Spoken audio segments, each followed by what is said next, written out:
So, you want to speedrun. Hello internet, and welcome to a brand new series where we will look into if you have what it takes to pick up a game and speedrun it.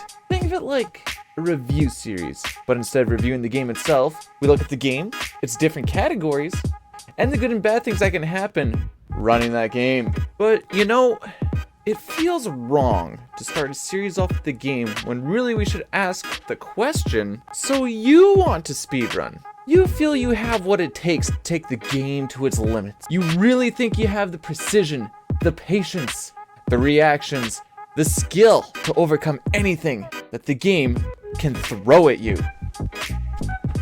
Little side note, none of these things can really overcome like some games RNG will throw at you. And you just have to hold that. Now, let's get something straight. My speech before, merely a psychote. You're not gonna start off speedrunning with all the tools and the skills right off the top. For some reason, people think you're gonna be good right away, and it's not like that at all. You're gonna suck. You're gonna be bad at the start. But here's the kicker, you get better! I'm not sure why people seem to think that this is different than anything else ever, but you can just pick up a game and try to beat it fast, just for the fun of it. You don't have to be a world record contender in your first month. You really don't. You don't pick up a baseball bat and have to go and win the home run series within your first week. It don't work that way. With that in mind, let's go back to our question. So, you want to speedrun? Well, that's great. For your first speedrun, all I would recommend is pick a game that, 1, you feel you know quite well, and 2, isn't a super long category. We'll go over these pretty quick here. The reason we're making these 2 points is this.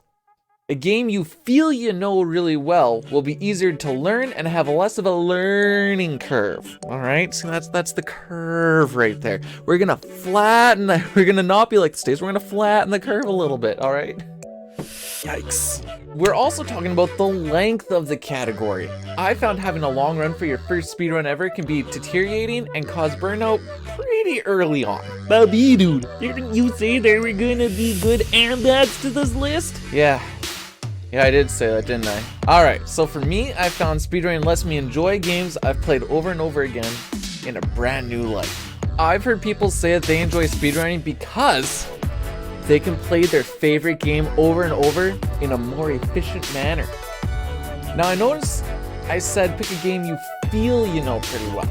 And that's because once you start speedrunning, you're going to be looking into mechanics, frames, glitches, and weird setups for skips you may never have even thought possible.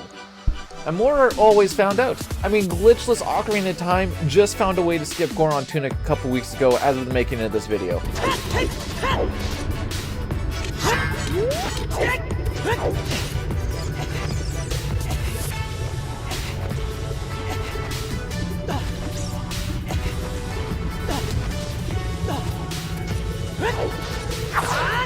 Okay, so the best part about speedrunning is getting that grinded out PB. You'll notice starting out that not only do you get more PBs, but the time saving each PB can be pretty crazy. You get that endorphin rush of beating your previous best. It's great. You can ride on it for like 24 hours depending on how hard you grind for it. I'm not even kidding. If you guys have any other pros you want to add about speedrunning, put it in the comments below, because I want to hear them. I love hearing about why people love speedrunning so much. Alright, now we're getting into the cons.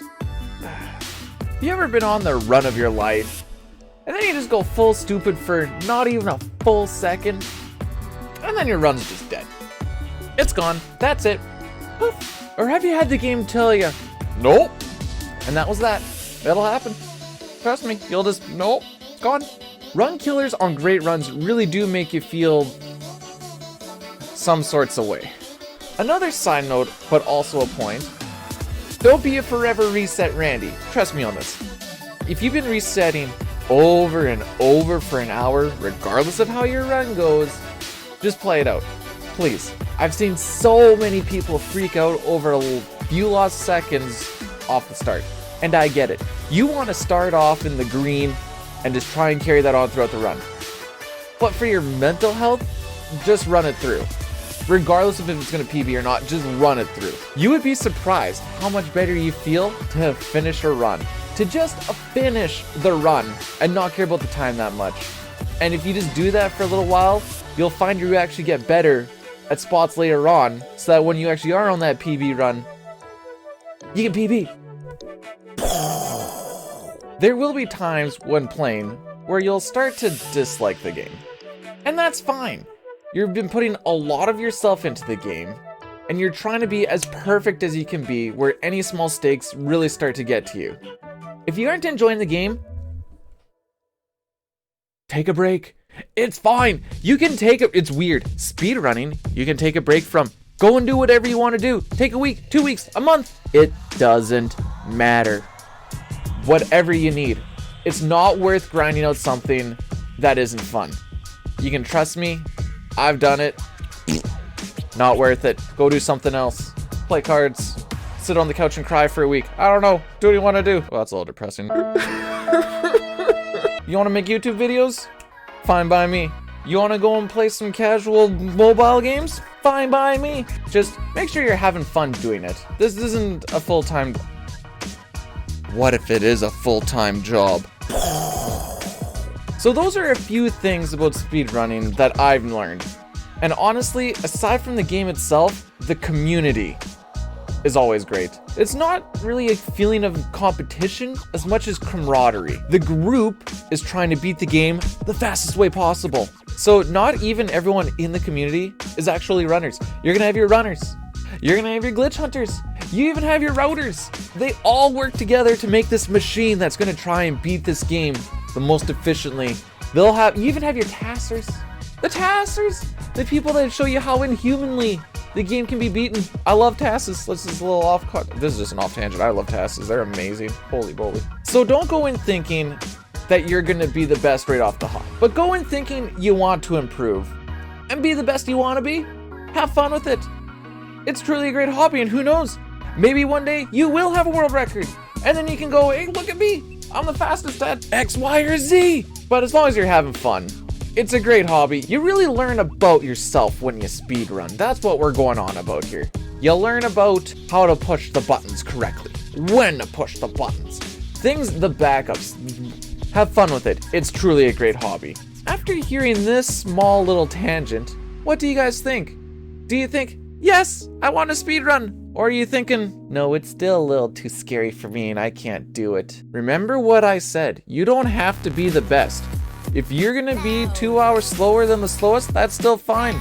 We all start somewhere. You don't have to submit it, you can just do it. But at the end of the day, I believe that you can do it. Let me know what you guys want to run. And don't forget, happy running and good luck. Today's clip of the video comes from our own Abomination 1212 with this skillful, maybe even clairvoyant Phoenix down that he puts on Dagger here. If you guys have more clips that you want to send in for a clip of the video, send them in to me. You can find them with the Discord. You can check out the Twitch. Come get a hold of us. Oh, and don't forget to hit subscribe and like. Love you all a bunch.